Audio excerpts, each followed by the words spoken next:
Kaitiaki, tūpuna, tohora nui, tohora roa. Kaitiaki, tūpuna, tohora nui, tohora roa. Aro's whakapapa, eh? Yeah. Well, aro is a blend of both Charles and I. Our little slogan, if you like, is aro atu, aro ha. No, aro mai, aro atu, aro ha. To be faced by, to face toward, and to love. Before we named ourselves Aro, we were called Kim, which is... Charles and M. And we got the chemistry. It's real good. Yeah, it worked. It worked for It was what good. it set out to achieve. Like, it was lovey-dovey. It was worked for the wedding gigs. Like, it was me personally. For me, the shift happened kind of when my cousin, so one of my cousins up north, unfortunately took his own life. And then when I went up there for the tangi, I heard about the stats of that, taua mate, whakamomori, with our whānau up north and how high they were. It's like, shucks, that's not...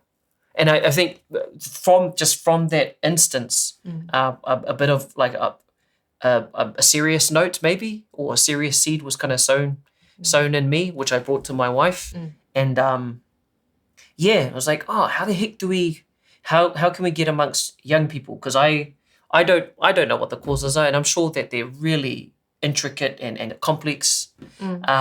But we had a gift, I guess, a taonga, that we were responsible for, and perhaps part of that responsibility is being able to share our mātauranga Māori in a way that's easily accessible for those who might want to learn more about their ao Māori and their own Māoritanga.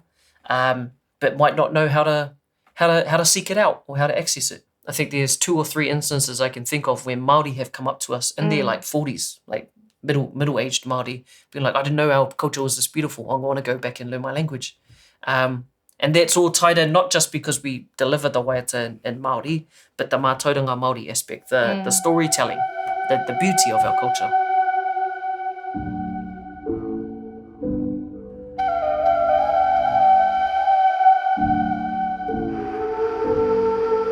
Kaitiaki, tūpuna, tohora nui, tohora roa. Kaitiaki, tūpuna, tohora nui, tohora roa. You are always there for me. When I'm lost in the ocean, you're near me. Listening carefully. Oh, brother, you hear me? Kaitiaki, tuakana, tohora nui, tohora roa. Kaitiaki, tuakana, tohora nui, tohora roa. You are always there for me. When I'm under the tall trees, you're near me. Listening carefully. Oh, mother, you hear me? Kaitiaki, mātua, tohora nui, tohora roa. Kaitiaki, mātua, tohora nui, tohora. The music is a combination of both of us in that it's bilingual music. Charles's first language is Māori, and being Māori himself, so that, and then I'm Pākehā, so it was a combination of both our language and also our different musical influences and stuff. We grew up with quite different, our parents would listen to quite different music in our whānau, I guess, so we bring in 2 different kind of backgrounds, I guess, of music, and then blend it together, and that's what aro is. So it's a real partnership in a lot of ways. We lived in a van for a couple of years to kick it off, and it was really cool, like just being able to fully live music and breathe it, and that was all. And it was so nice to connect with the community right across the country as we did so, and that really set us up. I think that's kind of how it all started. I go to make a place for you, no matter what they say is true. When I say it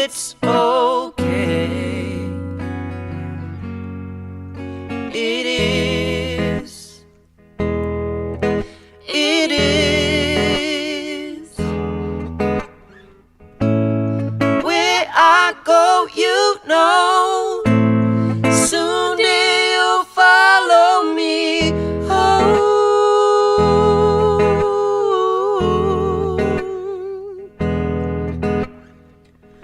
We'll be together in my Father's house. I go to make a place for us. We had done like a year tour with the Manu album, and then I felt a bit funny that we were singing about this stuff. Given the like original kaupapa, you know, that where the seed originally came from, it's like, oh, I don't want to just sing about it. Like, what's the hands and feet to this? How do we actually make sure that young people have an opportunity to hear these stories? Yeah. And so, that's hence why we started, like, I think we'd do a year of music touring and then a second year of school touring. Well, it kind of all went together though. Like we'd be on tour so. and then I can't even remember how it first happened. Was it because of that and we initiated it? Yeah, I think. So we started asking. linking, like asking different teachers and schools if we could come and do a music workshop with their tamariki or rangatahi, and that's kind of like continued on, and become a really core part of not even just our mahi, but how people recognise us, like different whānau. I think that's a cool thing is we've been humbled too, which is cool. I remember initially when somebody, our first producer was like, oh, this would be a cool children's album. I was like, hey, this ain't no bloody children's album. No. But I got what he, like, when I saw his girl dancing, I was like, oh, you can't, like, if she's vibing it, I'd be happy to be like a joy for a kid or some, contribute to that. And so, we've done lots of different, played at the museum and the art galleries and the zoo even, and it's like, and sometimes the parents will come up afterwards and be like, I actually really enjoyed that. It's not just like kids music, but it's like it's definitely whānau friendly stuff.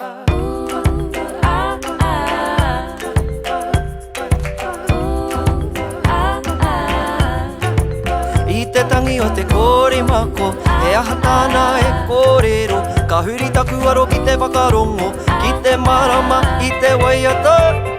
He waiata whakaoki mahara, he mea haura nei timatanga, e aha tāna e kāwea, waiata mai, waiata mai. Kuaro te wā mai te titonga o tōku waiata. Kuaro no aho I ngā waiata o tupuna no reira. When Olive was still in my puku, we were still just going handi, like the weekend before she was born, we were filming music videos and everything was kind of just still, I think because it's a husband and wife duo, and the fact that we can do it from home, it meant that we could just keep going. I honestly don't know what we'd do without the without the village though. Like we have a very supportive family and are really lucky to have all four of our parents, Ollie's grandparents, all in the same town, city, if not 20 minutes up the road, 5 minutes up the road. So that and also there's all the siblings and stuff. We've got that that support. I think it would be really challenging. Oh yeah, because there's also like not even just Bubba, but like someone to look after the whare, someone animals, to look after. We've got a dog and a cat. It's a lot of life admin these days, eh? And how? Why? Why do you have a dog and a cat, bro? And a baby, No, we were asked those questions, and to the to as an extent, it's like, wow, cause. I had a little panic the other day because I was like, oh my gosh, imagine if there was another well, at some point we'd love to have another kid, but it's like, oh, how is that possible? But then I was like, oh, well, when I look back on how it's been with Olive, I'm like, oh no, you can, there's a way. Ka whiti te rā, I runga I te katoa. Ka ua te ua I runga I te tangata. Aha koa koai, aha koa nohea. Aha koa o nā whakaroreri ke ki hoku ake. Umu ki te aroha o tēnei te rongoa. Kia mau ki te rongo, kia mau ki te aroha, kia kaha ki te whakarongo. Kia marama, he tapu te tangata, he tapu tōna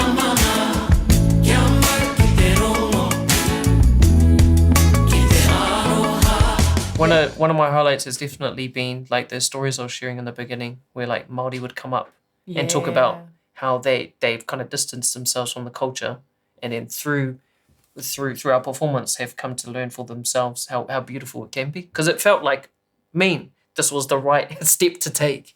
And secondly, I was actually really worried that we would come, or that Emily would come under like some kind of criticism for being a Pākehā singing Māori songs. But I think because her heart is so genuine, and I imagine that's what's seen, because after every performance in places that like where there's a strong Māori population, they've come up and just been like, you like thought she was Māori because of how much attention she's giving to pronouncing words properly.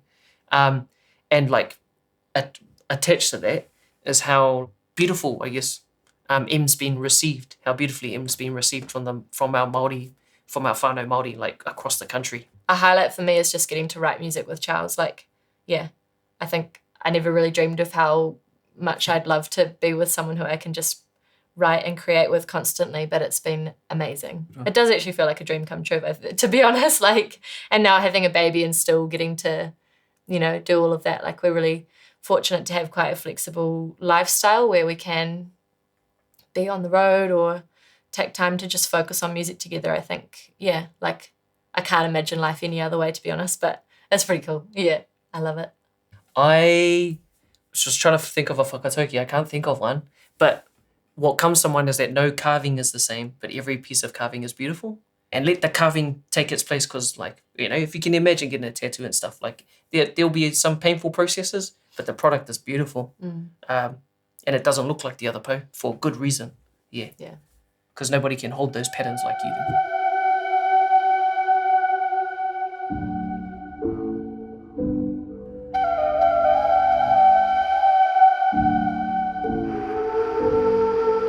Kai te aki, tūpuna, tohora nui, tohora roa.